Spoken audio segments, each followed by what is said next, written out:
Le troisième accord Toltec. Ne faites pas de suppositions. Celui-là aussi, on vous l'a répété.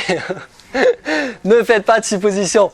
Et celui-là, il est impossible à mettre en place. Enfin, s'il y a quelqu'un qui a réussi, bravo. Mais déjà, on peut s'enlever tout ce poids des épaules, cette culpabilité. Pour ceux qui ont lu les 4 accords Toltec, c'est impossible. Don Miguel Ruiz peut, parce qu'il a d'autres outils. Et oui, ça va nous ouvrir à plein de choses. Le 4e accord va beaucoup nous aider là-dessus. Mais l'idée, c'est pas de retomber dans la perfection. C'est pas de dire, ah ouais, il faut que je fasse aucune supposition. Non, non. Au niveau des suppositions, ce qui est gênant, c'est qu'on fait une supposition, donc c'est dans notre film, et c'est qu'on va y croire, et qu'on va la défendre, et que ça va devenir notre point de vue, et que quoi qu'il arrive, on ne voudra pas en démordre. Moi, j'appelle ça tomber amoureux de ses idées. J'ai une idée sur quelque chose, je la trouve chouette, ça correspond, ok, c'est ça, j'y crois, et je vais la défendre. Et je vais vous dire, non, non, toi, t'as tort, parce que regarde-moi. Et ainsi de suite, et ça, c'est pas top. Donc, ne faites pas de suppositions, c'est ayez le courage de poser des questions et d'exprimer ce que vous voulez vraiment. Au lieu de vous imaginer, tiens, qu'est-ce qu'il a pensé, qu'est-ce qu'il a voulu dire, qu'est-ce qu'il pense de moi?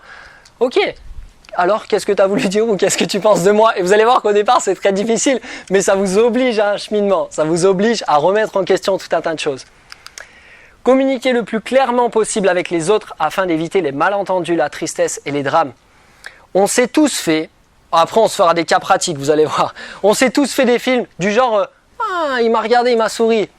Et on a des films sans se dire ok, il m'a trouvé moche ou il m'a trouvé super, il a envie de me revoir. Et en fait, ce film-là, on le déroule, et on va le vivre.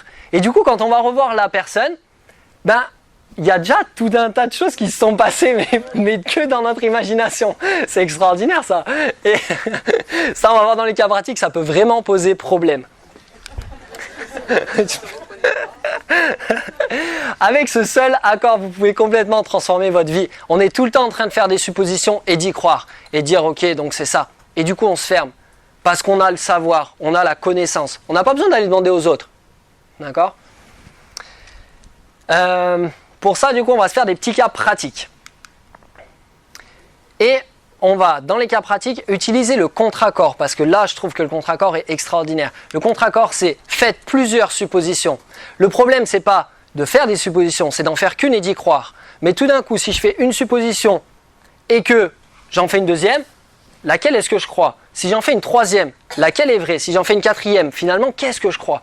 Et au final, je vais me retrouver à avoir tout un tas de suppositions sans savoir quoi croire. Du coup, le mieux, c'est aller poser des questions.